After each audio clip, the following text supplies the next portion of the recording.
Olá, queridas irmãs, queridos amigos, novamente aqui na sua casa, procurando levar a você informação sobre a doutrina espírita, a doutrina cristã codificada por Allan Kardec, que nos traz informações, que nos dá alento, que nos apoia em nossos momentos difíceis, quando nos revela a existência de leis soberanas que guiam nossos destinos. Já não somos mais tocados pela casualidade, empurrados como uma folha seca ali na calçada, ao sabor da ventania. A doutrina espírita nos dá informações sobre coisas muito interessantes que dizem respeito a você.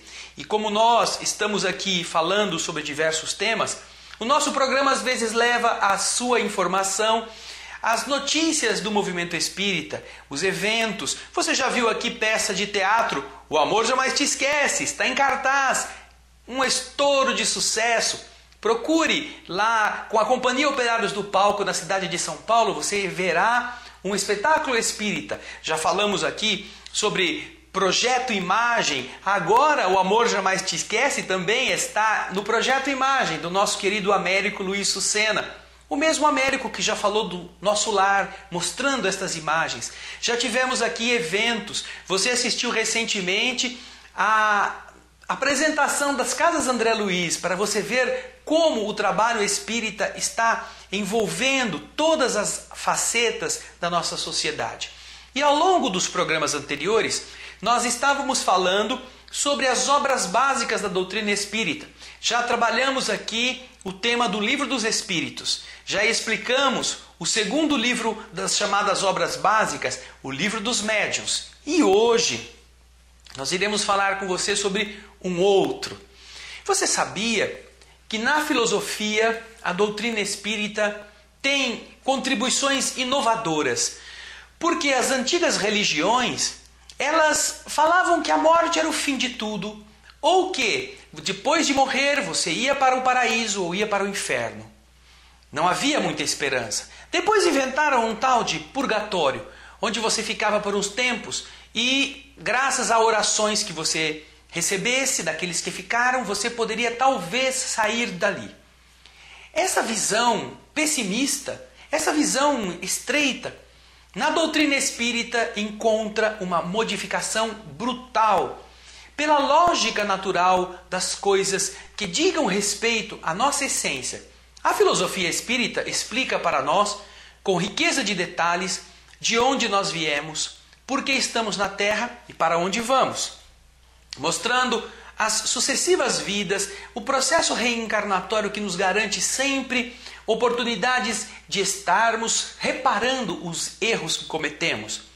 Então, em termos filosóficos, a doutrina espírita cria um outro panorama, um outro horizonte. Na verdade, ela não cria, ela apenas demonstra que ele sempre esteve aí, para que nós aprendêssemos e entendêssemos que a nossa vida tem que ter um outro sentido. Agora, também na ciência, a doutrina espírita, como você já viu em um dos programas anteriores sobre o tríplice aspecto da doutrina espírita, como ciência, o espiritismo inova. Por quê? Porque cria, através dos fenômenos físicos, todo um processo de investigação.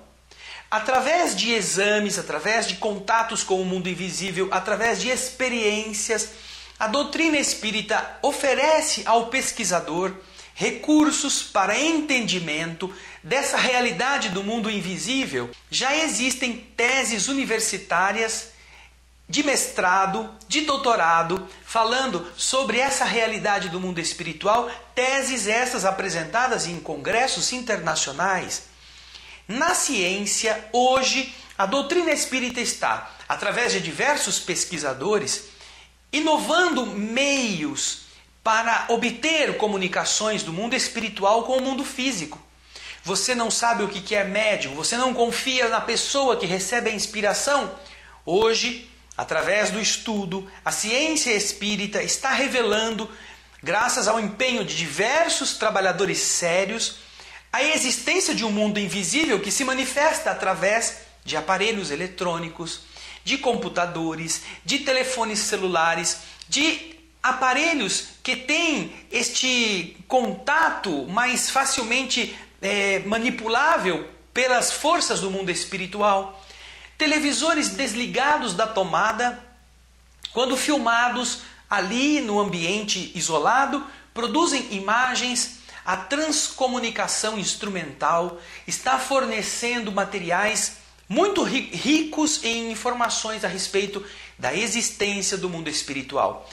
Experiências de materialização, através das quais os espíritos aparecem, são fotografados, são pesados, são estudados antes de se tornarem novamente entidades sem corpo de carne, entidades sem este traje, porque sem corpo de carne elas já são, não é? Mas sem este corpo fluídico que as torna materializadas por alguns tempos. Tudo isto a doutrina espírita inovou, porque a ciência para geralmente aonde a lápide se apresenta. Não há investigação séria do ponto de vista da busca da sobrevivência. Naturalmente, então, que neste campo a doutrina espírita também tem bastante coisa para informar.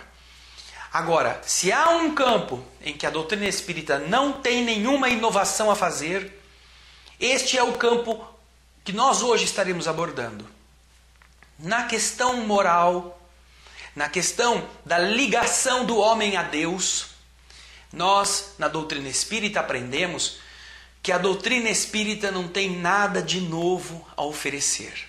Porque no campo da moral, na questão ética, na questão da conduta, na questão do sentimento, na questão das nossas relações afetivas, não há nada superior à moral de Jesus. E é por esse motivo que a doutrina espírita tem na moral do Cristo a sua própria moral. Este sentimento de nobreza, de desprendimento, de desinteresse, que brota com Jesus das coisas mais simples. Não é o Jesus das religiões, não é o Jesus dogmatizado, não é o Jesus dos rituais, das cerimônias, porque este não é Jesus. Isto é o que as pessoas fizeram de Jesus, até para impressionar, até para criar um ambiente de auxílio aos devotos, ou até para extorquir recursos, extorquir riquezas. Mas na doutrina espírita, esse Jesus simples, o Jesus descalço, o Jesus amigo, o Jesus singelo, o Jesus fraterno, que deu a todos nós os ensinamentos, se encontra também ali, perfeitamente elencado na terceira obra básica, conhecida na doutrina espírita como o Evangelho segundo o Espiritismo. Segundo quer dizer de acordo, não é segundo em grau, em ordem numérica. Porque eu já ouvi pessoas querendo assim, olha, eu estou aqui com o Evangelho segundo, mas eu quero o Evangelho primeiro. Mas não existe o Evangelho primeiro, é Evangelho segundo o Espiritismo, querendo dizer Evangelho de acordo com a visão espírita, segundo o Espiritismo.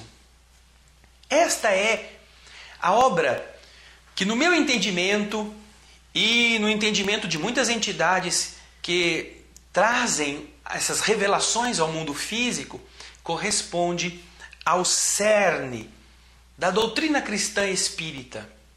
Não porque os outros campos não sejam importantes, mas porque aqui você encontra aquilo que a humanidade está buscando: conforto, consolação.